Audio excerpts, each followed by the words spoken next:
Welcome, everybody, to Inside Boxing Weekly on the Grueling Truth Sports Network. Inside Boxing Weekly is brought to you by MyBookie.ag. I'm your host, Mike Goodpaster, and right now I want to welcome in my co-host. First up, Jeremiah Preisser. Good evening, everyone. Excited to be on. Always excited to be on. Let's talk some boxing, fellas. All right, and next up, you know him, you love him. He is like the Jimmy the Greek of the Grueling Truth. He proved that a week or two ago when he picked Shabransky to beat Kovalev. Help me welcome in John Einreinhofer. Mike, that was a Jimmy the Greek moment, but nobody makes money betting on the favorites all the time. So you got to take a shot at an upset pick here and there. You don't make money in losing either, John. So, all right, we have a special co-host tonight who has just recently joined the Grueling Truth. You can check out his videos, his YouTube videos, directly on the gruelingtruth.net. Help me welcome to the show, Michael Montero. How you doing, Michael? Good. Thanks for having me back, gentlemen. I just need to make sure I heard this correctly. John, you had Shabransky over Kovalev? Did you have Gary Johnson winning the election last year, too? Yeah, he did. And actually, Gary Johnson probably had a better chance, Michael. He probably did. I did analyze the style matchup right, but I thought Shabransky might get through the early difficulty and Kovalev might fold up, but Shabransky didn't have any adjustments and obviously didn't get through the early difficulty. All right. We went through this like for 20 minutes, dragging him over to Coles last week, Michael. So, and we've all done it, man. I've had a few of those myself. We all have. Yeah, I'll probably have one when Lamont Peterson fights Errol Spence, just so everybody's warned ahead of time. So, Michael, we talked about how you can see your YouTube videos now on the gruelingtruth.net. You want to tell everybody where else they can see your work? Yeah, find all my work on all the social media at Montero on Boxing. That's the handle, whether it's YouTube, Twitter, Facebook, Instagram, all that stuff. I contribute to Boxing Monthly magazine. It's a British magazine. I'm an American correspondent for them. I work for their website, but I also write for the magazine. I'm on their ratings panel. I'm also on the Ring ratings panel here in the States, and I've done some work on their site. And in 2018, with Doug Fisher taking over as the chief guy now with Ring Magazine, hey, I haven't said anything publicly yet. This is an exclusive, I guess. I'll be doing some contributing to Ring Magazine as well coming up. All right, very well. We'll start off with John. John, we had Oscar Negrete against Ray Vargas. What was your take on the fight? Vargas, obviously controlled the fight. He, got cut from a couple of butts, but he was able to withstand that. And Negrete, came on with a little better effort in the second half of the fight, but he still wasn't winning any rounds. It wasn't enough. He's a smaller guy. That's not that big of a puncher. And, Vargas, of course, is a big guy for 122. I thought Vargas would maybe show a little bit more power than he did. But, one thing that fight reminded me of, even though Negrete fought better in the second half, was, shorter pressure fighters, it's a lost art. People do note that, you don't see boxers that can cut off the ring like they used to, but really just the shorter pressure fighter that is really willing to pay the price and has the skills and the technique to put pressure on bigger guys in all divisions. That's something that you just don't see anymore that you used to see, 30 years ago and beyond. There's just not guys that are, kind of conditioned and ready to pay the price they need to do to beat somebody that bigger. It's certainly not an easy assignment, not somewhere you want to be. But you used to see guys like that, of course, Joe Frazier and Rocky Marciano being two of the most famous. And, there would be other guys in other divisions, but we just don't see that very often nowadays where somebody's successful with that kind of style. All right, Jeremiah, my question to you is, Vargas is an entertaining fighter, physically strong for a 122-pounder. Where do you see him going from here? Well, it's hard to say where exactly he goes from here. The good thing about Rigondeaux being gone is it kind of, like they mentioned on HBO, there's a little void there to be filled. The unfortunate thing, though, is if Rigondeaux comes back and somehow he can make that fight, of course we don't know. Rigondeaux's been struggling to find the best fights for years now, and if Rigondeaux and Vargas were ever to fight, that just looks like a fight I think Rigondeaux could win. I mean, Vargas, I really like his size. I mean, like we've talked about in the past, I'm a big fan of these wiry guys because I'm a wiry guy myself, and a 5'10", 122 pounder is just something you don't see every day. I mean, I remember who was it, Cordoba, or I'm trying to think of the Panamanian who's real tall, high work rate. I think he was about 5'8" or so. So every once in a while you get these kind of guys, but it's just hard to say where Vargas goes from here. I like his chances, against just about anybody at the moment, but with Rigondeaux being gone, I think his chances are good to take over the division. But again, it kind of depends on what Rigondeaux decides to do after the Lomachenko fight. All right, Michael, any opinion on? Hello? Oh, all Hello? right. We there? I accidentally hit the mute yeah, okay, button. I can hear you. I accidentally hit the mute button. I was wondering. Okay, I didn't know if I did something wrong. Okay. No, that was me doing something wrong. Go ahead. I pretty much agree with what Jeremiah said. I mean, we don't know what's going to happen with Lomachenko-Rigondeaux next weekend, and depending on how that turns out, can Rigondeaux get back down in weight? Will he want to go maybe to 126? If he wins that fight, now he has a title at 130. What does he want to do with that? So there's a lot of answer questions. The thing about Vargas, tall, lanky, does this guy have long arms or what? Yeah. And I thought that he handled Negrete's pressure very, very well. When you've got a short guy coming and making it ugly and cutting off the ring and busting up your face, I thought he handled all of that very well. He did everything he could do. Really, the only thing the guy doesn't have is elite-level power. He doesn't have game-changing power. He's got enough to keep people honest, to stop them in their tracks. But even against Ronnie Rios, the fight on, I believe that was August 26th, the Kodo Kamagai co-main there at StubHub Center. It's the same thing with him. He kind of took over that fight late, but there wasn't enough there to really, really hurt Rios. So at some point, you figure Vargas is going to move up to 126. He's going to have trouble making 122. And when he goes up to 126, that's such a loaded division. I wonder if that lack of elite-level power is going to start to cost him there. But at 122, I think he might be the best fighter out there with Rigondeaux gone.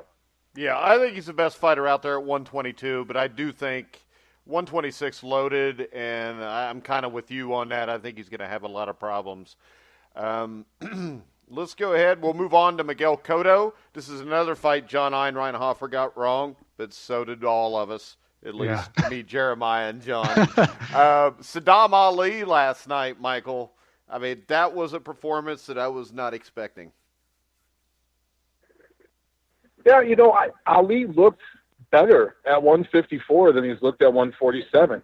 He got popped a few times and backed up by Cotto. And let's be clear about this. Cotto is not the puncher he used to be. He's well past his best. He's faded. We know all that, right? But some of the shots he landed were some of the similar shots that Vargas landed when he knocked him out. And I thought that the extra weight helped him take those shots a little bit better. He lacked a killer instinct when he hurt Cotto a few times to really take him out of there. But what do you guys think about this? Because for me, in the I think it was the sixth round, Cotto seemed to be taking over the fight from what I saw. And when he snapped that bicep, he stopped throwing that left hook to the body. And that left hook to the body was really bothering Ali for a couple rounds there. And once that happened, Ali worked himself back into the fight. To me, that's how he won. I think if Cotto doesn't injure that left bicep, I think Cotto wins this fight. That's what I saw. Yeah, I completely agree because the first 4 rounds, I'm thinking, Ali's got a shot. And then rounds 5 and 6 were kind of the way I thought this fight was going to go from the beginning, Jeremiah. Yeah. I think we all, well, at least anybody who's followed Saddam Ali for an extended period of time, realize that he's a talented guy. But then you watch, some of his fights like Vargas, who's not a big puncher, stopping him.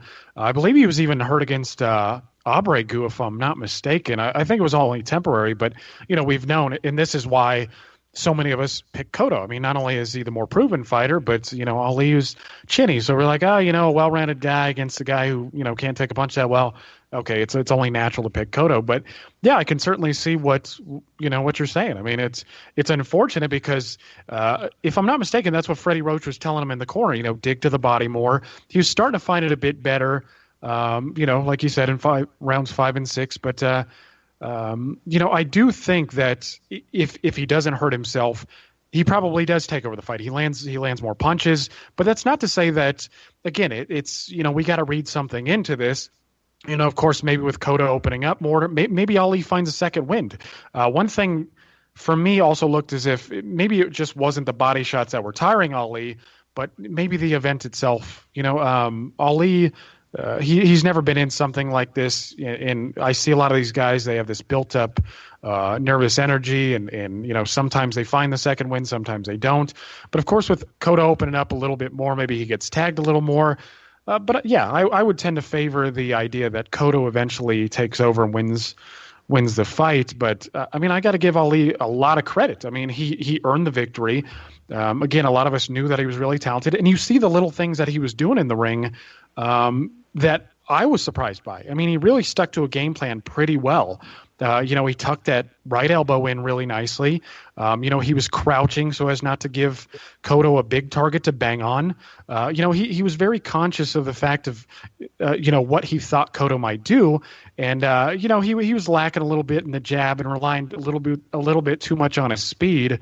And that's what I liked about him. He stuck to the game plan. He shows he's got some boxing IQ. And, you heard it, HBO's commentary too. It's like, they're asking whether or not Saddam Ali can kind of get over the hump in terms of what he's going to do here. And he showed that he has a little something. I mean, maybe the injury did ultimately decide the fight. But again, I got to give Saddam Ali credit because he really stuck to the game plan. And his right hands are really nice. And another thing that I liked really well was he would throw a left jab and then he would kind of dip a little bit to his left and then jab again, and he caught Cotto a number of times with that. But the thing that I found most surprising is, not only that Ali ended up getting the decision, was he was able to hurt Cotto. I didn't realize he had that sort of power. Well, I think maybe could that be because of moving up in weight? Maybe he just grew into it a little bit more than forcing the weight on? Yeah, sure. That could be part of it. But when Ali was tagging Jesse Vargas with a few shots, I don't remember him. I don't remember him staggering about. Of course, that's not a fight that I really, tucked deep down in the memory banks. You know what I mean? I mean, it's not as if it was something that we're going to be reflecting on 10 years from now. But I remember Vargas taking his shots better, and typically guys hit harder in the smaller divisions they're in because, again, all these guys are draining weight and whatnot. So I was just under the impression that, Cotto would take the shots pretty well, but it was still surprising. All right, John? I disagree somewhat. I thought that, you can make a technical argument based on what the scorecards ended up being. A couple of them, Ali winning 115, 113. I'll admit I had it that way myself too, but I just felt like it was a fight Ali clearly won. And I don't think that Cotto's injury cost him the fight unless you want to make a technical argument the way the scorecards ended up. Ali was hurting Cotto early in the fight badly. Ali has spurts where he doesn't throw punches. You saw that against Abregu early in the fight before he opened up, and then he looked spectacular when he took him out.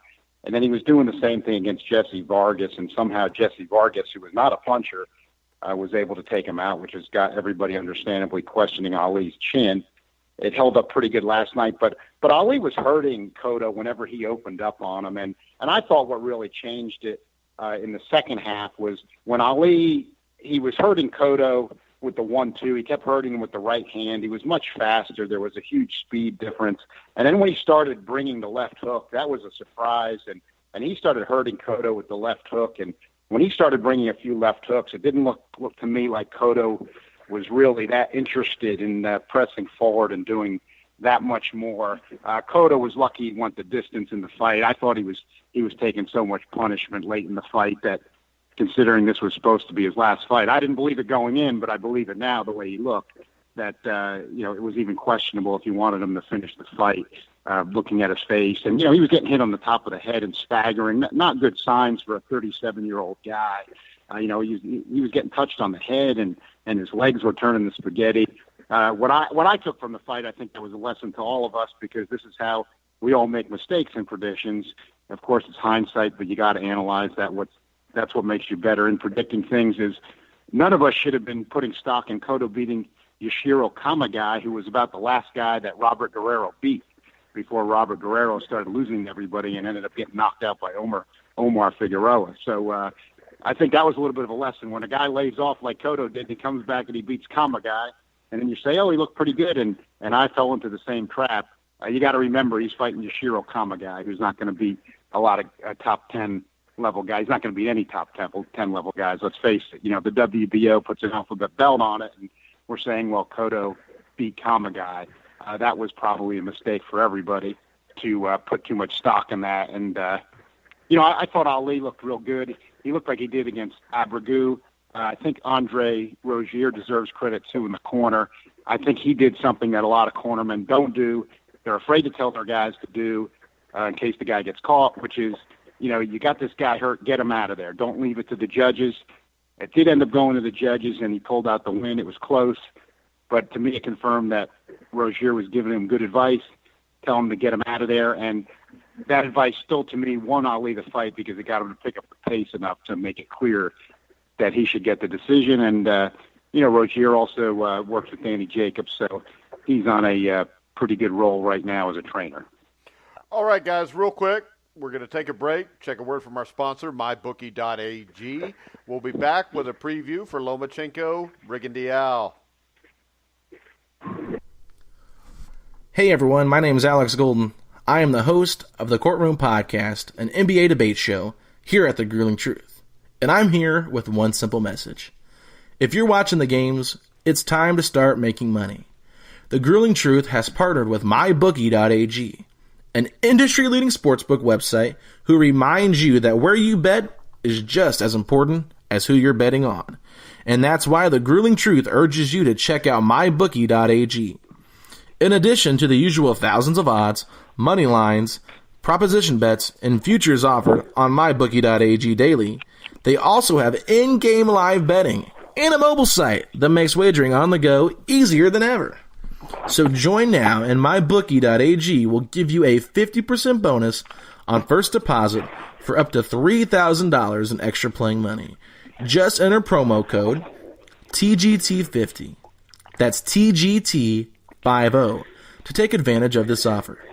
Visit mybookie.ag, courtesy of the Grueling Truth Network, and enjoy winning today. mybookie.ag. You play, you win, you get paid. All right, guys, we're back on the Inside Boxing Weekly Show, brought to you by mybookie.ag. We're going to look at the fights coming up this weekend. Jared or Maya, we got James DeGale, Caleb Truax. What's your take on this one? Oh man, I'm super pumped for this fight. I mean, this is exactly when you have guys who fight 2 times a year, like most of these modern guys, these are the kind of matchups that you really want to see. I mean, everybody's salivating.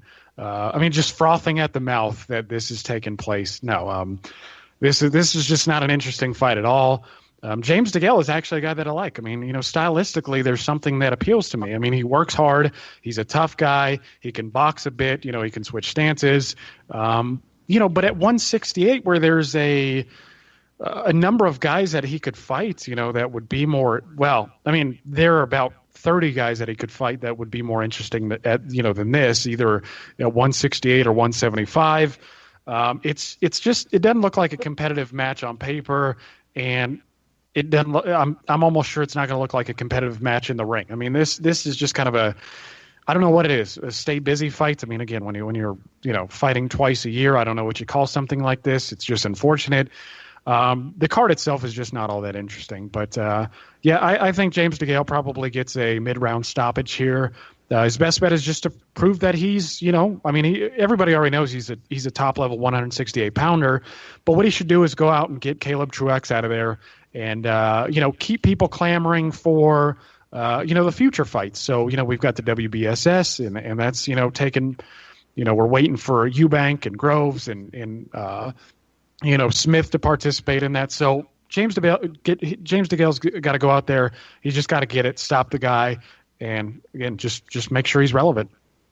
All right. I don't really think the fight's that great either, so we're going to go ahead. We're going to move on, and I'm going to ask John about the Eduardo Ramirez fight. He's fighting Lee Selby for the IBF World Featherweight title. What do you know about Ramirez? Do you think he's got a shot? Well, Lee Selby's a good fighter, and he's not a puncher, so it might go the distance. But this falls into the same category as Truax and DeGale. My bookie AG's got Lee Selby as a minus 21-25 favorite. That tells you about all you need to know. It's just a complete mismatch like Truax and DeGale. As Jeremiah pointed out, and I agree, I think as people who commentate on the sport, what the drum we've got to beat is we understand that, with the risks of boxing, these guys at the higher level, that they may only be fighting twice a year. Everybody that follows the sport seems to kind of get that. But the drum we got to beat is if you're only going to fight twice a year, the fight's got to be tough. In other words, if Lee Selby's going to fight twice a year, he can't be fighting Eduardo Ramirez, where he's a minus 21-25. James DeGale is a minus 8,500 over Truax. And Truax was knocked out in the first round by Anthony Durrell. Why is he back here in this situation? Again, if DeGale's going to fight twice a year, we don't need this. Now DeGale to me did take a beating down the stretch against Badu Jack, and I got a feeling that James DeGale's days are numbered because of that. So that might be part of the rationale for the Truax fight. They're talking about him fighting Benavidez next. And usually with PBC and the Al Heyman guys, if they say that's next, it's usually not a bait type of thing that's going to happen. But we still shouldn't have to sit through DeGale and Truax. But, Selby and Ramirez is a mismatch as well. But the problem there is, and it's worse in the sense that Selby's not a puncher, so people might be subjected to 12 rounds of that one, while they probably won't be with DeGale and Truax. All right, so Michael, I saved a better fight for you. We got Orlando Salido against Miguel Roman. What's your take on this one? Both of those guys have taken a lot of punishment, and they've been in some wars. And to me, we're just going to have to wait and see which guy is a little bit fresher, which guy is a little bit more. In terms of actual craft, especially fighting on the inside, I think Orlando Salido is the superior fighter. I think he's a very underrated fighter on the inside. He does a lot of stuff on the inside that some of it's a little rough, some of it's questionable as far as whether it's legal or not. But that inside fighting, I think, is going to be the difference here. And if Salido has anything near the form he had against Francisco Vargas, we have so many Vargases we're talking about in this episode, I think he wins this fight. And I think it's going to be an entertaining, good scrap. I don't know if it's going to quite live up to expectations. I think a lot of people are salivating. Sometimes with these matchups, though, when both guys have taken a lot of punishment, especially Salido, sometimes they fail to live up to expectations. So I don't want to get my hopes up too high that this is going to be some kind of fight of the year brawl. I think it's going to be a good quality, entertaining scrap. But I lean towards Salido by decision in this one. If they don't cut up, that's another thing. That's the next factor here. There's going to be headbutts and there's going to be cuts. Yeah, I agree with you, Michael. I just think over the last year or two from looking at these guys, it looks like Salido has a little bit more left to me. Agreed. Jeremiah, you want to jump in on this one? Yeah, sure. I figure if I make you talk about the James DeGale fight, I should let you talk about this one. Yeah, so this fight's kind of like boxing Listerine for the James DeGale Truax fight. But yeah, it's I'm actually looking forward to this. Orlando Salido is actually a guy that I like. I mean, everybody knows I'm a pretty big Lomachenko fan. So it's been up and down. It's been a hot and cold relationship with Salido at times, but I can't fault the guy because he's given us so many good fights. He's been willing to take on the best of the best. And that's one thing I'll always respect about the guy. I mean, I think, at his age too, I mean, he's had a number of strong showings from 34 years of age on, which is pretty incredible. Granted, the stuff that he'd already been through before that age. I mean, he fought Marquez and loads of other guys, Robert Guerrero. But yeah, I'm with Michael here. I mean, Salido probably has a little bit more left. And I think he's just a bit too crafty, a bit too experienced for Mickey Roman. Roman is the same guy, if people remember, who got stopped by Mira. That was a good fight, but the thing about Mira is he's predictable. I mean, all he's really doing is trying to, throw a straight left hand down the pipe, get you out of there. Salido has much more nuance to his game, and with Salido as vulnerable as he looks in the beginning sometimes, I just don't think Roman is the kind of guy who could get him out of there. I mean, not even Mikey Garcia, who's a real big puncher, especially, when he fought Salido, could get him out of there. So, I think in a war of attrition, something where nuance is going to play a factor, I think Salido is going to score a decision win here. All right, John. I think Michael made a good point that I think is underrated. A lot of people don't make it. I've thought it myself. Is sometimes when you get 2 fight of the year type guys, like that's what they're trying to do here, and you put them together.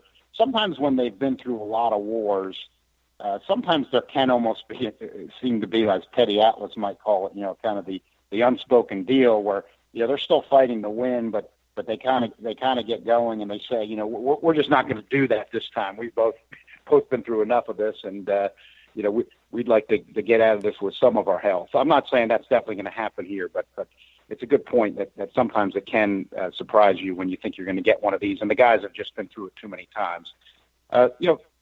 Myself, I don't, even though he's fought at the highest levels of the sport and he's been in with a lot of tough guys as much as anybody, and he's into his later 30s now. I've never felt Salido was really a very talented guy. And I don't think Roman is either, again, for guys that are at the highest level, of the sport where they're, 17 weight divisions. If you look at all 17, they're legit top 10 guys. There's no doubt about that. Roman's kind of bordering on that. He had a winning streak later in his career. Both guys have a lot of losses. I think Salido, though, is probably brings more to the table than Roman does, who is very limited.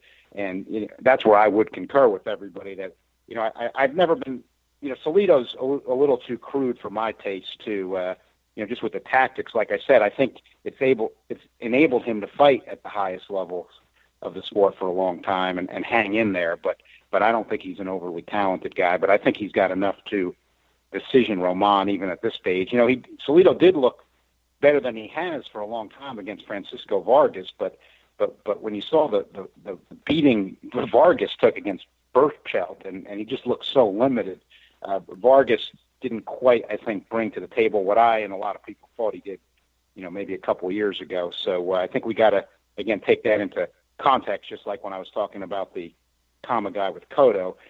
Francisco Vargas might not be exactly, what we thought he was a couple of years ago. So why I preview that as Roman, to me, is very limited. I think Salido wins this, but I think in his later 30s with his style, I think if Salido gets in with a very talented guy, at 130 or 135 pounds at this point, he's going to be in trouble. And I think that's why he has turned down these fights with guys like Tank Davis, and he'd been rumored, the Lomachenko rematch. It seems like it was always going to happen, and then it wasn't going to happen. And I think Salido himself is very aware that he's much better in there with guys like Mickey Roman at this stage.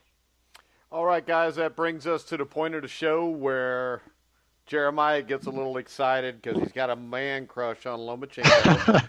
So we're going to talk about Lomachenko-Rigondeaux. Michael, what do you think are the keys? How could Rigondeaux beat Lomachenko? A lot of people are making they're making a lot about the weight. He's jumping up 2 weight classes. He's going up 8 pounds here. I don't think weight has a lot to do with this fight because of the styles of the fighters. They're craftsmen. They're boxers. This fight is going to come down to skills. And we're going to see which fighter has the superior skills and talent at this stage. At this stage of their careers, I just think Lomachenko has more. Rigondeaux, to win this fight, he's going to have to outbox Lomachenko from the outside. He's going to have to stick and move and spin him. And I just think even if he has some success doing that early on, at some point when he's spinning out, or a lot of times Rigondeaux will get a little happy where he dives in and dives straight back, because some of the guys he fights against, he can use his length at that 122 division. I just think that Lomachenko is going to catch him on the way out or catch him spinning and change the fight. I don't see a knockout here. I see this going all 12. And I honestly, guys, I know I might be in the minority opinion here. I don't think this is going to be very close. I think it'll be competitive and close early on, but I think through the middle rounds, I just think Lomachenko is going to start to control this fight. I think it'll be competitive. It'll definitely be competitive, absolutely. Rigondeaux has vast craft and experience, obviously, but I think that Lomachenko is going to win 8 or 9 rounds in this fight. That's what I see happening. Yeah, and I hate to say it because I always give Jeremiah a hard time about how much he loves Lomachenko, but I pretty much agree with you here too. I just think Lomachenko's a more complete fighter. Not that Rigondeaux isn't, but I just think Lomachenko does everything well. And I think Jeremiah, in the end, I think Lomachenko's ability to counterpunch due to his head movement and ability to slip punches makes the difference here. Yeah, I think that. I mean, they're craftsmen, but anybody who's seen both is well aware that Lomachenko is more of an aggressor. Rigondeaux, yeah, he'll be aggressive if he knows he can get a guy out of there, but he's not aggressive in the same manner. I mean, Rigondeaux's a guy who likes his space. He likes to, poke and prod at you with the jab, but typically he doesn't usually stick it, and then he tries to find you with the left hand. His footwork is phenomenal. But yeah, I think that's the difference is Lomachenko is the aggressor, and he's a fluid aggressor at that. So I don't think Rigondeaux is ready for that kind of an animal. I mean, and not only that, I think Lomachenko has a better chin too. I mean, we typically don't bring this up because Lomachenko gets hit so cleanly, so little. But if I understand correctly, and this is just from Lomachenko himself, he's only been down once in his entire career. So, we're talking about 400 plus fights, and he's been down once as an amateur. And, I don't like to make too much about that.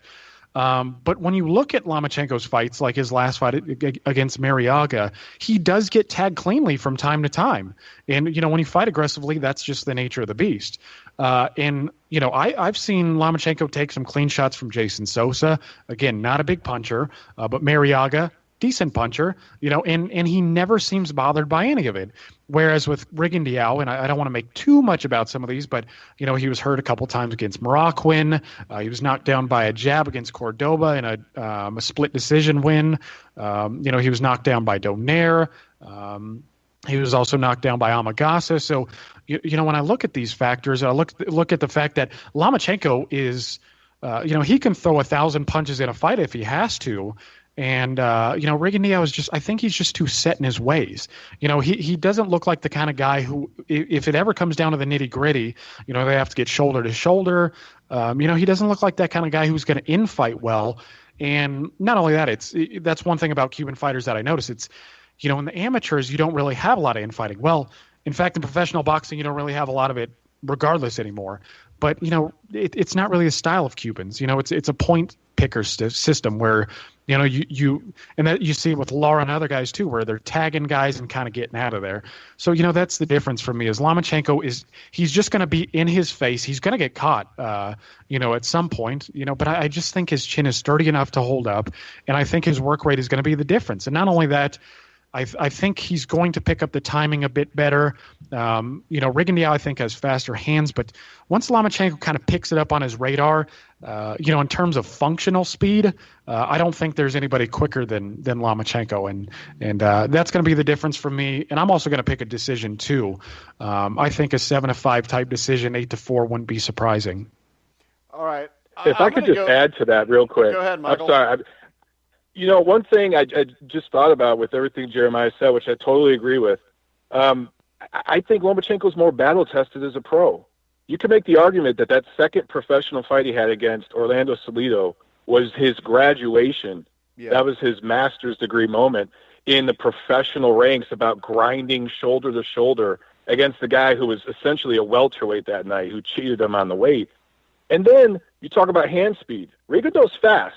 But is he faster than Gary Russell Jr.? No. I don't know about that. I don't think with he the is. hands. With the feet, yes, but with the hands, no. I think Gary Russell Jr. is one of the fastest fighters in boxing, even right now. So I think those two fights right there have given Lomachenko enough to where I think he's more battle-tested in this fight. The best fighter that Rigondeaux fought as a pro is Donaire, and he's nowhere near Lomachenko's level in terms of just athleticism. So those factors right there are enough for me. Well, and the other thing is, Donaire, that fight was 4 years ago, and if you look at Rigondeaux's record, and I mean, the thing is, he's 37 years old. He's a highly skilled boxer. He's not he's not a slugger where at 37 maybe you can get away with it. But if you look at him, in 2014 he fought twice. 15 once, 16 once, 17 once. And I think timing-wise it could be a problem. Plus, his last few fights, I mean, Moises Flores, James Dickens, Ryan Francisco, I mean, he hasn't fought a high-level fighter since 2013. Well, he's only fought a couple of rounds in those fights, too, you got to remember, which is going to be a big disadvantage for him. He went, one round with Flores, one or two rounds with Dickens, and you know, those were the fights he's had recently. He's the weight Lomachenko, had fought at featherweight and as a lightweight as an amateur, so gives him a little bit of an edge. I agree with Michael that I think people overrate it, but I think it does give him a little of an edge because he has. To me, I'll just go back to the 8 division things for perspective. Even though we have 17 nowadays, you don't need them. So, I look at it as like they were both featherweights, and now they're going to fight at lightweight. So it's not a huge advantage for Lomachenko, but you give him a slight edge there because he had fought as a lightweight as an amateur. He's a minus 430 favorite, so I think it wouldn't have been that way a couple of years ago. I think he would have still been a favorite, but it would have been much closer. So I think the odds makers are reflecting that things have changed. Rigondeaux's older. One thing I like that Lomachenko has done more as his career has gone on, neither of them have had really that many pro fights after they had the extensive amateur careers, but I thought very early in his career, Lomachenko was doing some things that Rigondeaux still does sometimes that I don't care for necessarily in the pro game, which is, in other words, you got a guy, you have a chance to stop him, pick it up and try to get him out of there, even if you're a boxer. I thought earlier in Lomachenko's career he was doing that a little bit as Rigondeaux does, but then you saw Lomachenko take out Roman Martinez, he stopped Sosa. He stopped Mariaga. I saw him getting better at picking it up. And myself, I've always thought that's what cost him the most against Salido. When Lomachenko opened up late in the fight, I believe if he would have opened up earlier, he would have stopped Salido. And it was just a matter of, second pro fight, not used to picking it up and going for the KO like that. And I think if he would have picked it up earlier, I think even though Salido's a tough guy, I think Lomachenko could have stopped him. So I like that Lomachenko has more offense there. He's got the boxing skills, but he knows how to pick up his offense. And I just don't see how Rigondeaux could really outpunch him here volume-wise at the older age, and with Lomachenko being slightly more aggressive like that. So, Rigondeaux would have to do some sort of defensive masterpiece where Lomachenko can't reach him at all, and then he gets a punch in here and there, and it's kind of a dull fight, and he gets it on the scorecards, but I agree with everybody else. I don't see that happening here. I think Lomachenko will end up getting a decision. I don't think he'll probably stop him, but I think he should outvolume Rigondeaux here and pick up a reasonably easy decision. And I don't think it's going to be a very exciting fight. Let me throw in there too that I think this is where we're hurt in the modern era, where you're not looking at one lineal champ per division and maybe 8 divisions, or if we added a 9th, that would be fine if you had a cruiserweight, but we've got too many. I think we all agree with that. I've seen Michael talk about it. Jeremiah, Mike, and I have talked about it a lot. Why I say that is because in the old days, if you were trying not to match up 2 boxers like this, even though they were very good, unless it was in a title fight. You had one champ per division, and then the fans could get excited about it because the title was on the line. So, you would have that added excitement. I mean, here we got the WBO 130-pound alphabet title. Nobody cares about that. It's just about these two guys, which helps that they're both considered some of the pound-for-pound best. But if we had a little more order in boxing at the title level, I think a fight like this could be bigger. Like, let's say, for example, if Lomachenko was the linear featherweight champion and Rigondeaux was challenging him, you'd have a little extra excitement there just for the clarity of the two guys that were clearly at the top of the division fighting. All right, John. Real quick, we got to take a commercial break. We're going to have to let Michael go. Michael, you're going to miss it because we were going to talk about the legend of Manuel Char and how it compares to Max Schmeling. But you want to let everybody know again one more time where they can find you? Absolutely. Oh, man, Manuel Char, I'm going to miss that. That's such a shame. If you want, believe we it or can not, just do a Manuel Char show next week. We'll just dedicate it to him. That'd be awesome. It should last 5 to 6 seconds. I was going to say, yeah, that's going to be the shortest show in the history of podcasts. But, yeah, everyone find me, Montero Unboxing. If you search that, search my name, Michael Montero Boxing. Montero Unboxing are all my handles. Please subscribe to my YouTube channel. Check that out. And my Twitter, follow me. And, guys, I had a great time. We'll do it again. Most definitely. All right, real quick, we're going to let Michael go. We're going to take a 30-second commercial break. We'll be back right after this. Thanks, Michael. If you're in pain and you need help quick, you better call on Dr. Vic. Firefighter Paul Pratt almost lost his job to lower back pain. Then he discovered a non-surgical back pain treatment called spinal decompression therapy. Spinal decompression works to ease pressure between discs, while pulse therapy helps to restore blood and nerve flow. If you're in pain and you need help quick, you better call on Dr. Vic. Call Dr. Vic now. All right, everybody, we're back on the Inside Boxing Weekly Show. We want to thank Michael Montero for stopping in to join the show for a little bit. Make sure you check out all his videos every week on thegruelingtruth.net. Now, John, I know you have a PBC card coming up this week, I think Friday night, that you wanted to talk about. It'll be on Fox Sports 1.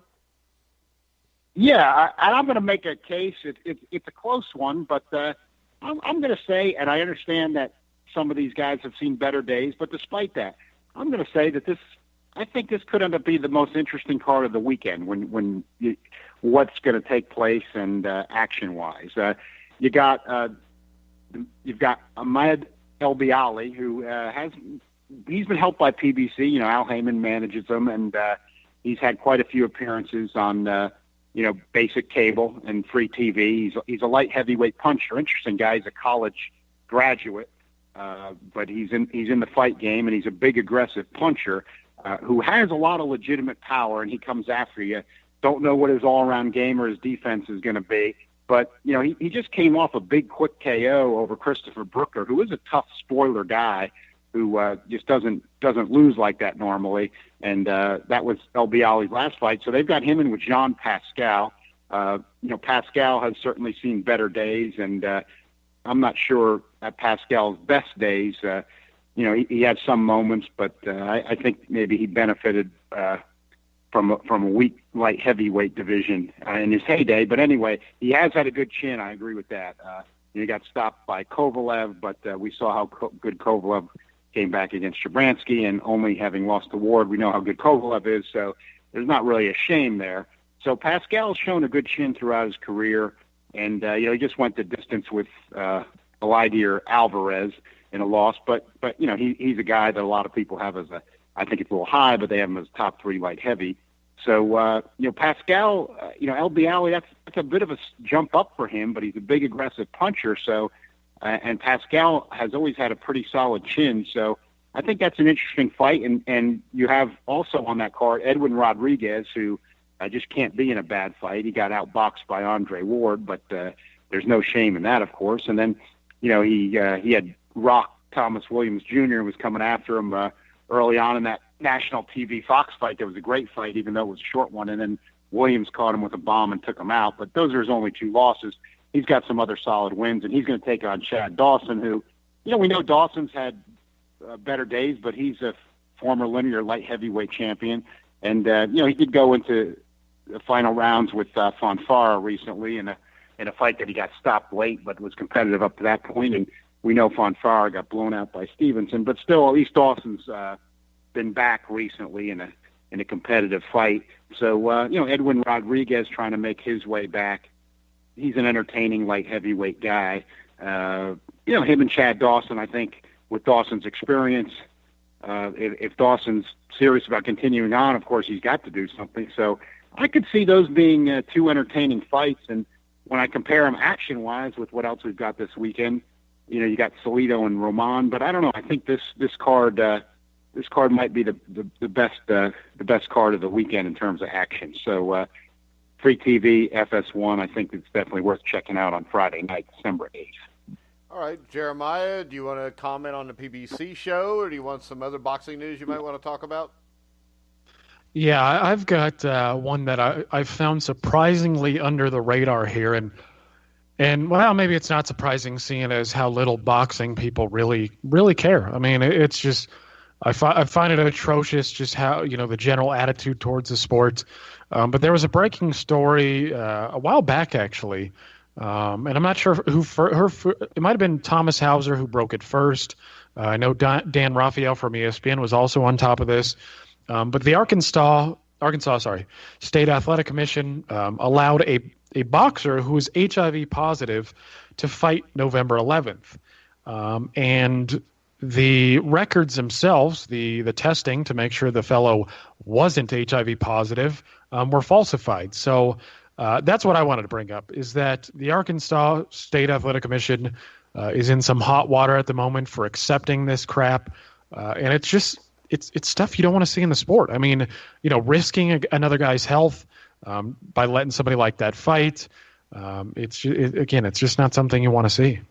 All right, last but not least, whichever one of you wants to jump on this first can, but I figure you guys already saw about Luis Ortiz, fined $25,000, is eligible to fight for the WBC title again because he was taking blood pressure medication. He was fined because basically he didn't let everybody know that he was on that medication. Who wants to chime in first on this? It's like Jeopardy, hit the buzzer.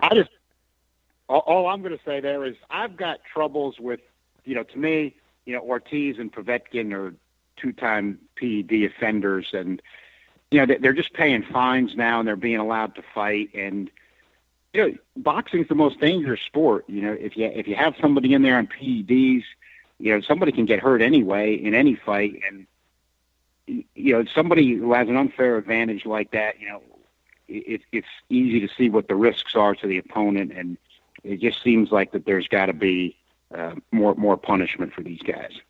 Yeah, and I would say that. So the thing about these guys, I've been, I think, John definitely knows this, that I've been an advocate, of cleaning up the sport for a while. But I don't like to be reactionary when stuff like this pops up because, sometimes it is a bit more complex than, when we hear a guy's taking PEDs, we assume he was shooting himself up with steroids and, trying to get the Sylvester Stallone from Rocky look, or something like that, but, performance enhancing drugs they come in various forms and suit different purposes. But I always go to Victor Conti whenever something like this pops up because he has a tendency to pay attention to sport. And he said that the WBC had plenty enough time to know whether or not, these were blood pressure meds. He was – so it kind of seems like maybe it was just kind of a jumbled thing where Luis Ortiz didn't fill out the paperwork properly.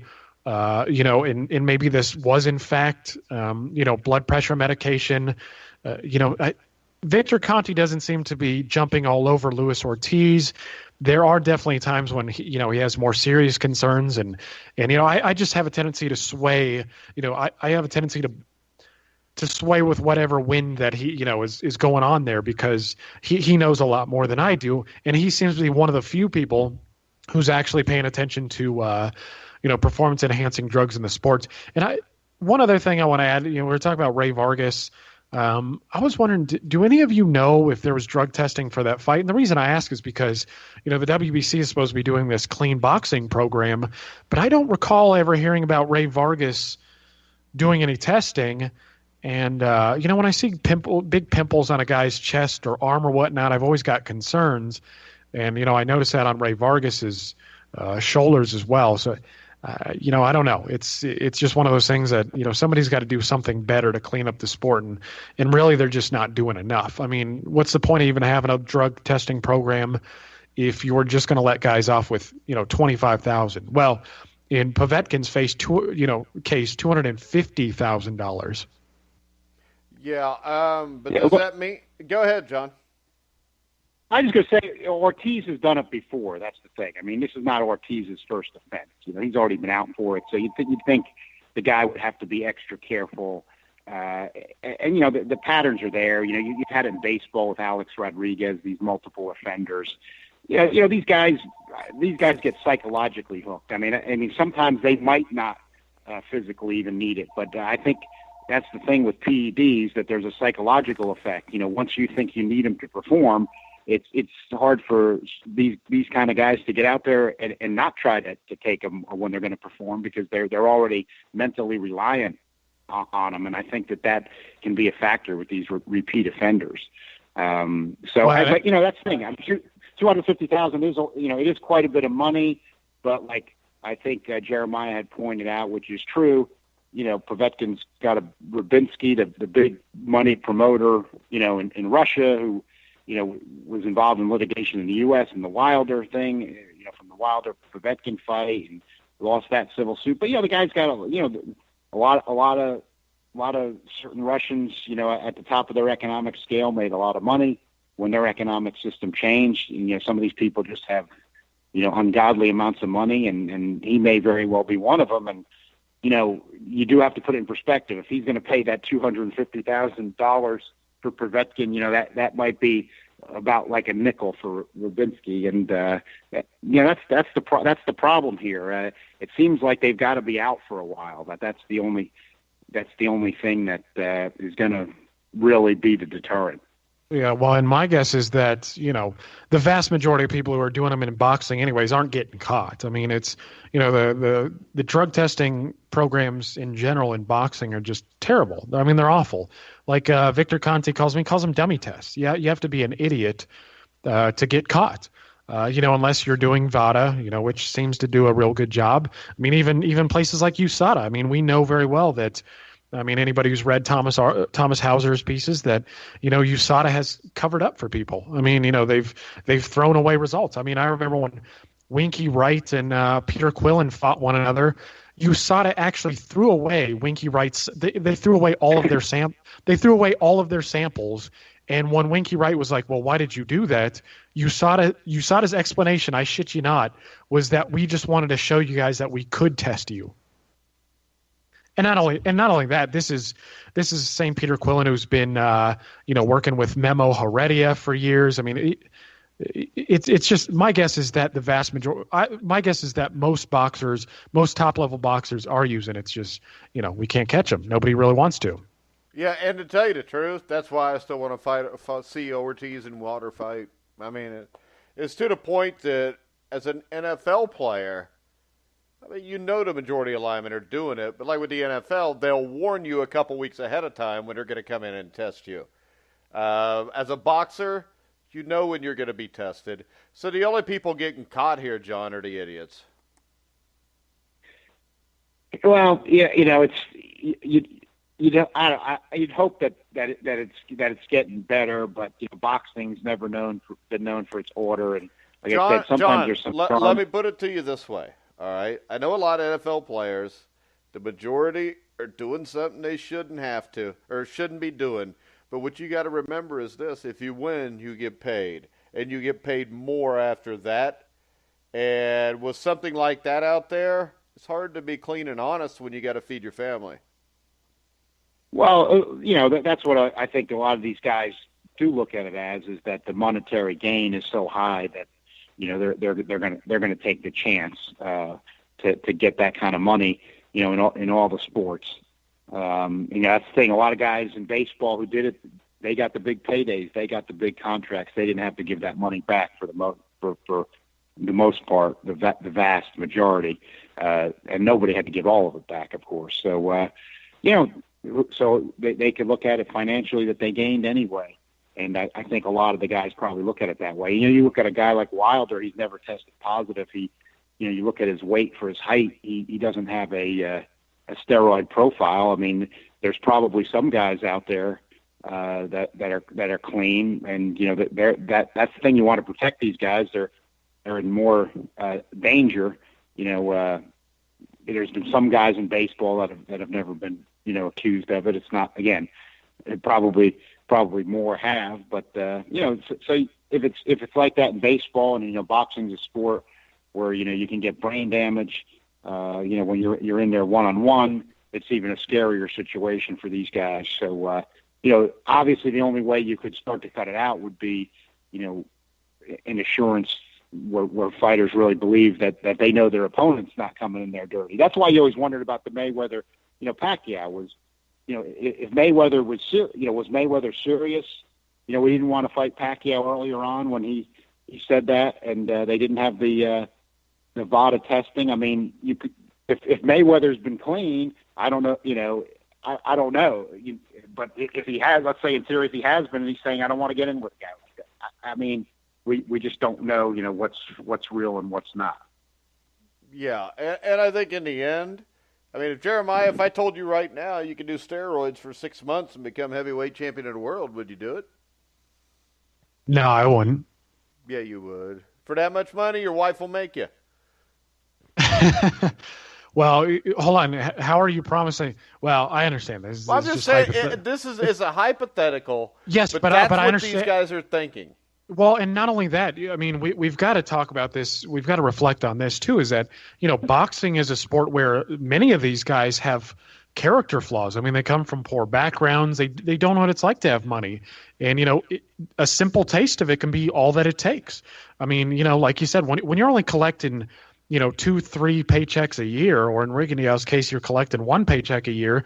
Every payday is something that you want to enhance. So it's not surprising at all. And again, when you have as little oversight in boxing as you do, when most drug testing is being done by the athletic commissions, or even the top level guys, we talk about Mayweather, we talk about other guys who even do VADA testing. This isn't a 24/7, 365 thing. Guys like Mayweather saying, okay, well, you're going to start testing me 3 weeks before the fight. And in that span, anybody who knows anything about performance-enhancing drugs, you just juice like a damn Minute Maid bottle months before that, and by the time they test you, it's out of your system. You know what I mean? But you're still reaping the gains. So, in a sport, again, with character flaws and, guys who come from tough backgrounds, of course. I mean, I wouldn't be – I mean, look at it. We have terrible testing in boxing, but Roy Jones Jr. has been caught, former number 1 pound-for-pound guy. Shane Mosley is admitted to using, former number 1 pound-for-pound guy. James Toney has been caught. And you look at James Toney's body, and that's not a guy you would think would be doing them. But again, certain PEDs have different they have different purposes. So it's not all about bulking up and whatnot. So, yeah, we're talking about some of the best fighters to do it, and they've been caught. But you know what I mean? You're telling me that others haven't been doing it? I mean, geez, remember when Fernando Vargas, that was the anniversary not too long ago, the Trinidad Vargas thing, when Vargas got all hopped up on PEDs, and fought Oscar De La Hoya. I mean, plenty of these guys are doing them. Most guys, in my opinion, are doing them. And again, it's not surprising, but when you don't have a unifying force trying to clean up the sport, good luck. Yeah, and I think in the end, that's the problem. Without a national boxing commission, there's no way to make sure that 50 different states are doing the same thing the way everybody else is, much less other countries, John. Yeah, and that's the thing. Then you've got international fights, so it's what's going to happen in another country.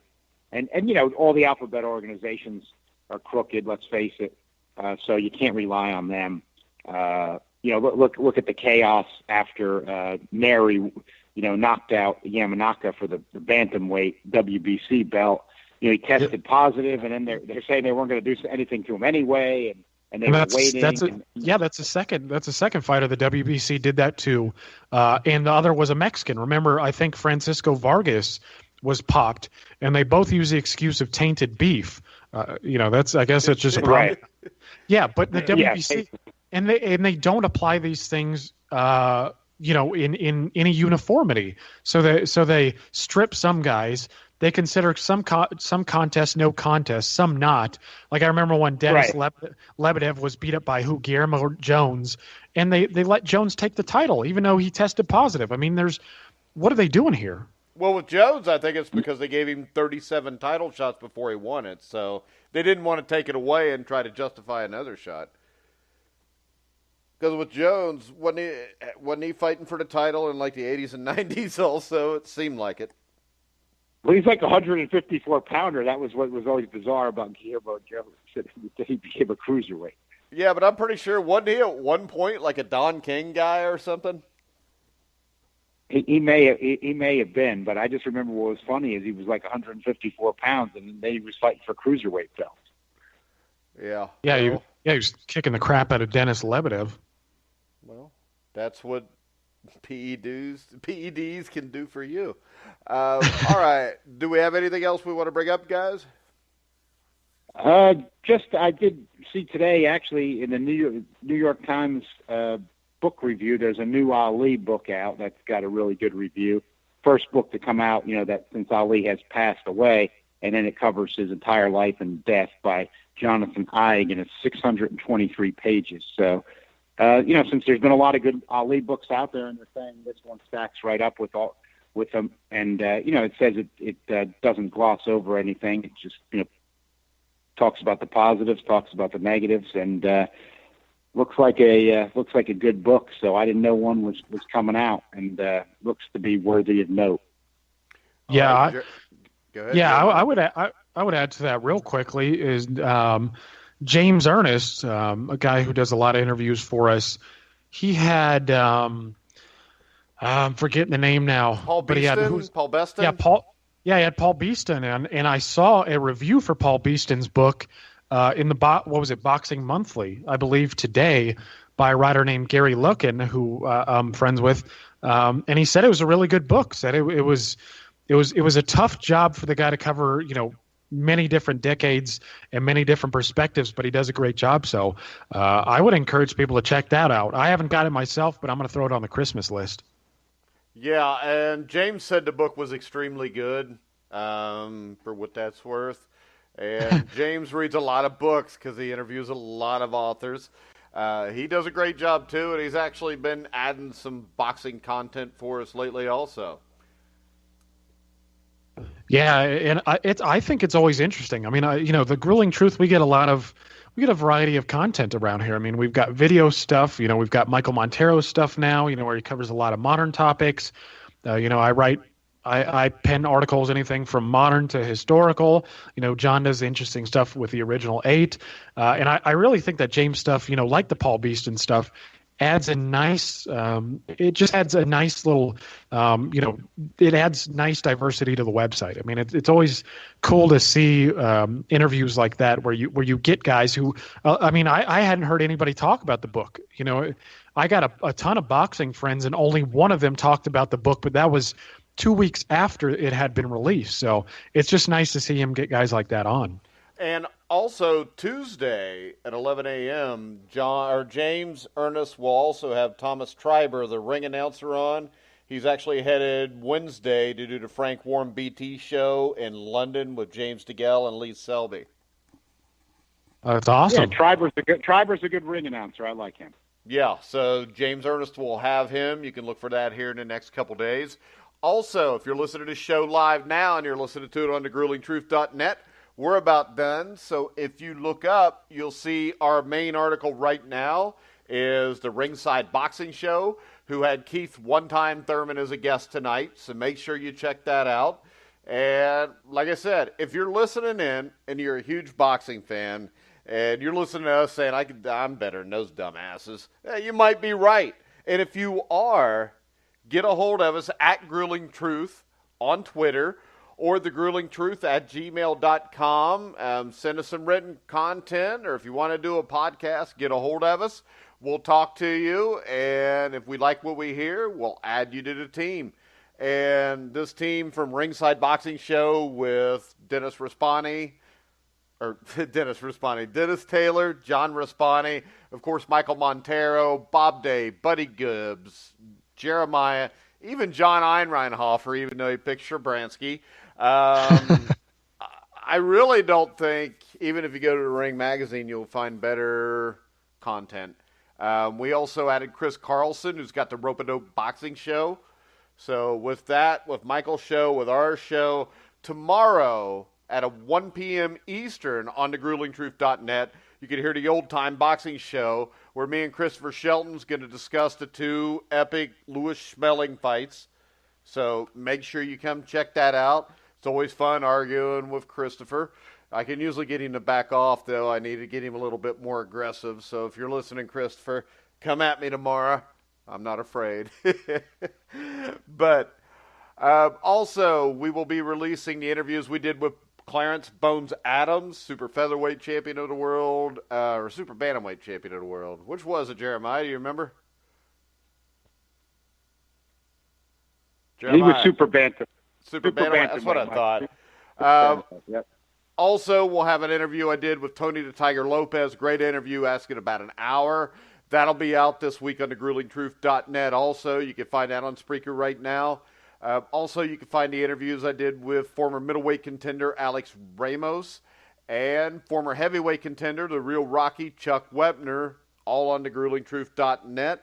You can go to iTunes Store, download the Grueling Truth app, listen to all of our podcasts that way. So I guess we're going to wrap it up tonight. So for Michael Montero, John Einreinhofer, Jeremiah Preisser, I'm Mike Goodpaster. You've been listening to The Grueling Truth, where the legends speak.